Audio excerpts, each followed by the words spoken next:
Well, they done did it. They have done did it.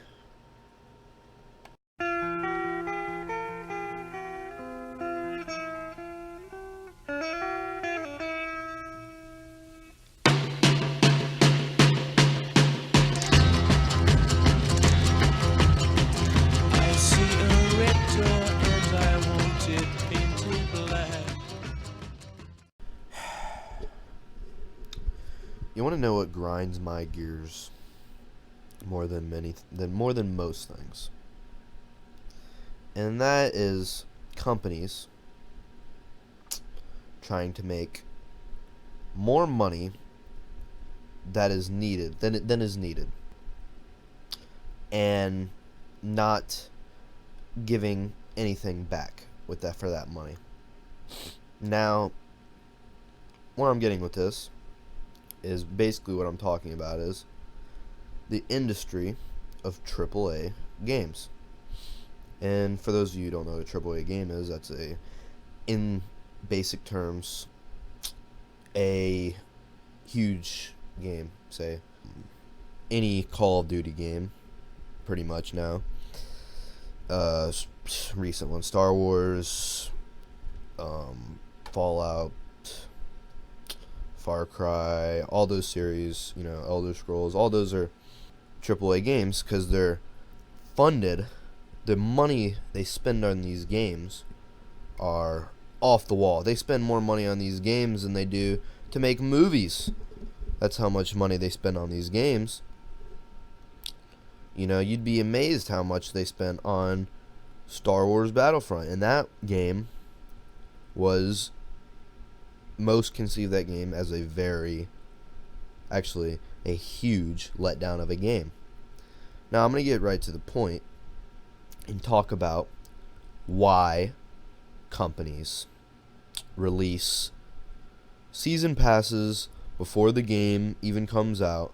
They already have their DLCs made. They already have the content, so they're just making you pay something they could already include a part of the game. They make microtransactions and all of that wonderful stuff that the gaming industry loves. So let's get right into it. Why do companies do this? Why do they do this? Alright. Games cost a lot of money to make, and companies need to make the money back.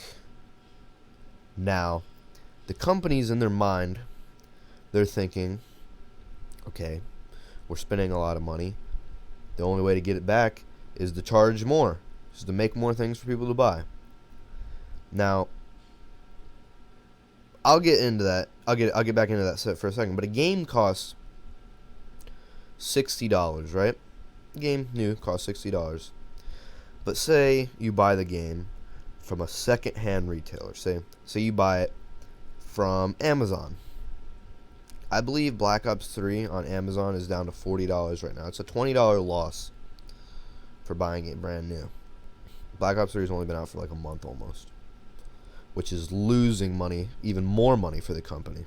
Now, if you think that you just giving in to their microtransactions, saying, okay, you know what, this is the only way we're going to save them, let's just buy our stuff and be done with it, well, you're wrong.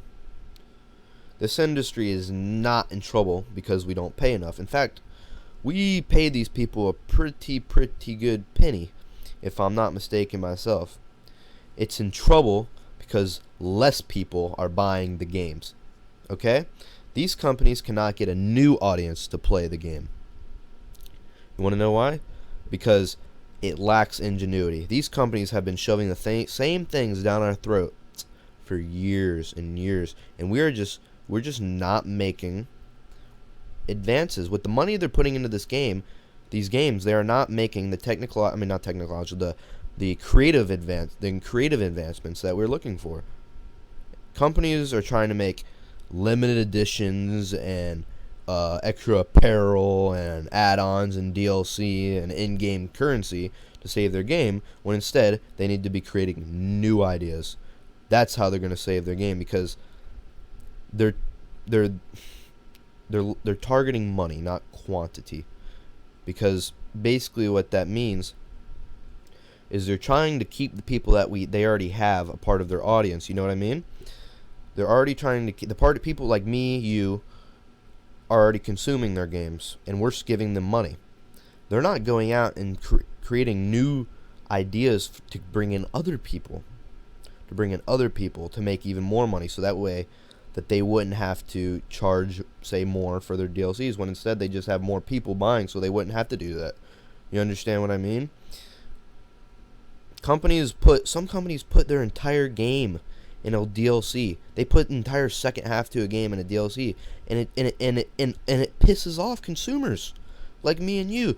I mean, nobody bought Call of Duty Ghosts.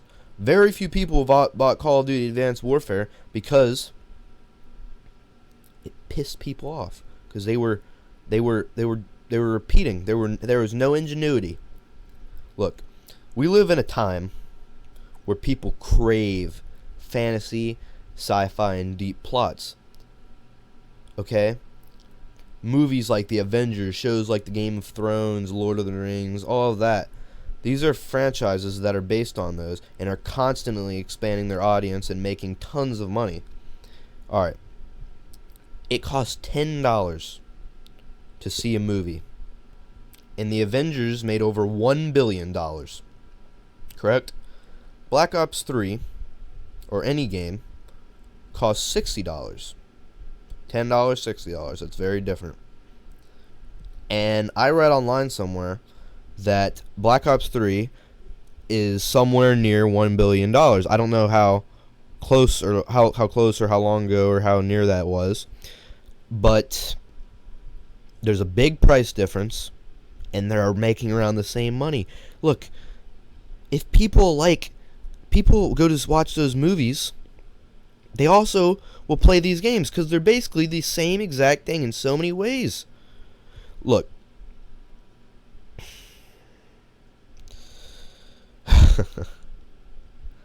we can't give in to them.